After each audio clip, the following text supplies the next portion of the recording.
안녕하세요. 원피스 도서관 원도입니다. 오다 작가가 엘바프 벽화에 숨겨놓은 진짜 소름 돋는 진실. 원피스 최종장의 판도를 완전히 뒤집어버릴 진정한 최종 보스의 정체는 따로 있습니다. 벽화 오른쪽에 기괴하게 떠리를 틀고 있던 그 거대하고 붉은 뱀. 다들 그냥 지나가는 배경이나 평범한 괴수 중 하나일 거라고 생각하셨습니까? 만약 그렇게 생각하셨다면 오다 작가의 완벽한 함정에 빠지신 겁니다. 이 뱀의 진짜 능력과 정체를 깨닫는 순간 지금까지 여러분이 알고 있던 원피스의 결말 예측은 완전히 산산조각 날 것입니다. 20년 전 리틀 가든 에피소드에서부터 시작된 오다 작가의 미친 빌드업이 마침내 엘바프라는 무대에서 폭발하려고 합니다. 오늘 이 영상을 끝까지 시청하신다면 세계 정부가 왜 그토록 엘바프의 힘을 두려워했는지, 그리고 공백의 100년 시절 조이보이가 왜 패배할 수밖에 없었는지 그 끔찍한 진실을 완벽하게 이해하시게 될 겁니다. 자, 마음의 준비 단단히 하세요. 원피스 역사상 가장 거대하고 충격적인 진실, 지금 바로 해체 들어갑니다. 먼저 엘바프 벽화의 구도를 다시 한번 소름 돋게 분석해 보겠습니다. 중앙에는 엘바프를 상징하는 거대한 세계수 이그드라실이 버티고 있고, 왼쪽에서는 태양의 신 니카를 필두로 한 수많은 종족의 연합군이 싸우고 있습니다. 그리고 위쪽에는 전설의 악마의 열매를 먹고 거대한 드래곤으로 변신한 로키가 자리 잡고 있죠. 여기까지는 다들 아시는 내용일 겁니다. 그런데 벽화의 가장 우측, 즉 만화적 연출에서 항상 최강의 적이나 흑막이 등장하는 위치에 이 정체불명의 거대한 뱀이 그려져 있습니다. 니카 연합군과 로키의 드래곤 형태조차 작아 보이게 만드는 압도적인 스케일. 이 뱀은 도대체 무엇일까요? 공백의 100년에 일어난 거대한 전쟁을 기록한 이 벽화에서 연합군이 목숨을 걸고 막아내려 했던 진짜 재앙은 이무의 군대뿐만이 아니라 바로 이 뱀이었습니다. 이 뱀의 정체를 밝히기 위해 우리는 무려 20년 전 리틀 가든 에피소드로 거슬러 올라가야 합니다. 당시 거병 해적단의 두 우등어리, 도리와 브로기가 섬을 집어삼킬 듯한 거대한 금붕어를 단 일격에 뚫어버리는 합체기 패국을 선보였죠. 그때 그들이 남긴 대사를 기억하십니까? 엘바프에 전해져 내려오는 우리의 무기로 뚫지 못하는 것은 오직 단 하나, 피에 물든 붉은 뱀뿐이다. 당시 많은 독자들은 이 대사를 두고 위대한 항로를 가로지르는 거대한 대륙, 레드라인을 은유적으로 표현한 것이라고 추측했습니다. 붉은 흙이 대륙이 뱀처럼 세계를 둘러싸고 있으니 일리가 있는 가설이었죠. 하지만 오다 작가는 항상 독자들의 예상을 뛰어넘는 변태적인 디테일을 자랑합니다. 엘바프 벽화가 공개된 지금 우리는 그 대사가 비유나 은유가 아니라 물리적으로 존재하는 진짜 살아있는 괴수, 전설 속의 뱀을 지칭한 것임을 알 수 있습니다. 거인족 최강의 전사들이 날리는 혼신의 일격조차 흠집 하나 내지 못하는 절대적인 존재가 엘바프 지하 깊은 곳에 봉인되어 있었거나 혹은 신들의 기사단 최고위층의 능력으로 발현될 준비를 하고 있다는 뜻입니다. 엘바프가 철저하게 북유럽 신화를 모티브로 하고 있다는 사실은 원피스 팬이라면 누구나 아는 상식입니다.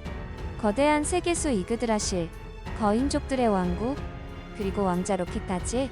그렇다면 북유럽 신화 속에서 로키와 깊은 연관이 있으며 세계의 종말인 라그나로크를 불러오는 가장 끔찍한 괴수는 누구일까요?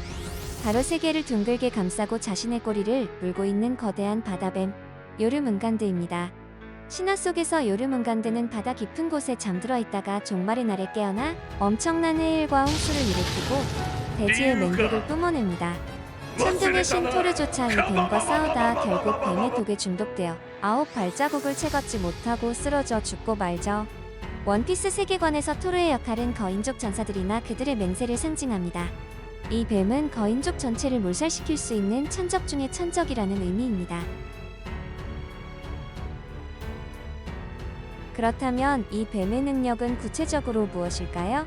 저는 이 존재가 뱀뱀 열매 환수종 모델 요르문간드의 능력자이거나 혹은 열매의 기원이 된 고대 괴수 그 자체라고 확신합니다. 그리고 이 뱀이 지닌 세 가지 능력은 원피스 세계관의 밸런스를 붕괴시킬 정도로 끔찍합니다. 첫 번째 능력은 물리 법칙을 무시하는 압도적인 초거대화와 절대 방어력입니다.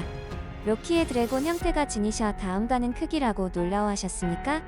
이 뱀은 그 차원을 아득히 뛰어넘습니다. 신화 속 요르문간드처럼 섬 하나, 아니 바다 전체를 휘감을 수 있을 정도의 스케일을 자랑할 것입니다. 도리와 브로기가 폐국으로 뚫지 못한다고 했던 이유, 그것은 뱀의 비늘이 카이도의 용 비늘이나 루나리아족의 피부를 능가하는 세상에서 가장 단단한 경도를 지녔기 때문일 것입니다. 어쩌면 무장색 폐기의 극한을 두르고 태어난 생명체일 수도 있습니다. 최근 원피스에서 가장 중요한 화두 중 하나가 바로 세계가 바다에 가라앉고 있다는 해수면 상승 떡밥이죠.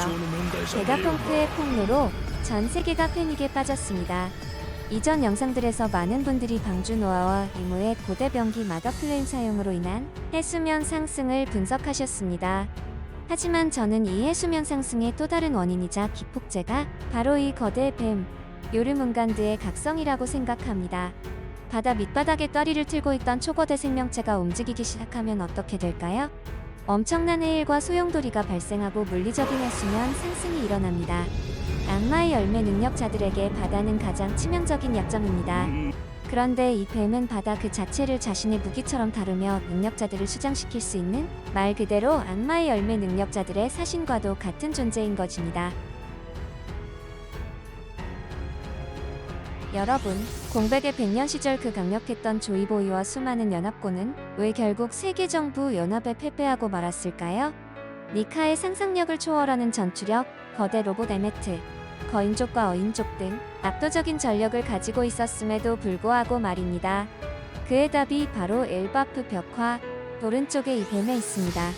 이무와 세계정부 연합은 조이보이를 상대하기 위해 고대 병기뿐만 아니라 이 거대한 뱀의 힘을 이용했습니다. 뱀이 뿜어내는 대지를 썩게 만드는 맹독과 바다를 뒤엎는 해일 앞에서 연합군은 속수무책으로 당할 수밖에 없었을 것입니다. 방주노아가 어인섬에 만들어진 이유도, 데비 존스가 약속을 지키지 못한 이유도 이 압도적인 재앙 앞에서 모두를 구출하는 데 실패했기 때문일 확률이 매우 높습니다. 이제 엘바프 에피소드는 단순한 거인족의 나라 탐험이나 로키와의 일전을 넘어 세계의 운명을 건 거대한 전쟁의 서막으로 치닫고 있습니다. 정부가 엘바프를 그토록 예의주시하고 두려워했던 것은 그곳에 잠든 이 붉은 뱀의 존재를 알고 있었기 때문일지도 모릅니다. 과연 이 뱀의 능력을 가진 자가 이무를 호위하는 신들의 기사단 최고사령관 갈링성 혹은 그 이상에 숨겨진 강자일까요? 아니면 엘바프 가장 깊은 지하에 수백 년간 억눌려 있던 야생의 고대 괴수 그 자체일까요? 어느 쪽이든 루피와 밀짚모자 일당은 지금까지 겪어보지 못한 최악의 절망과 마주하게 될 것입니다.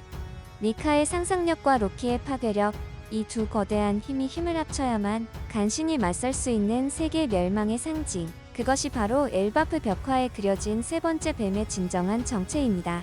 정리하자면 엘바프의 왕자 로키가 직접 뱀을 낳았다는 뜻은 아닐 겁니다.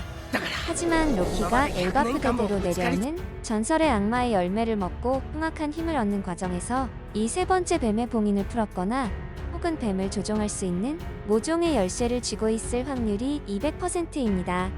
로키가 엘바프에서 반역자로 찍혀 거대한 사슬에 묶여있는 진짜 이유가 단순히 아버지를 죽여서일까요?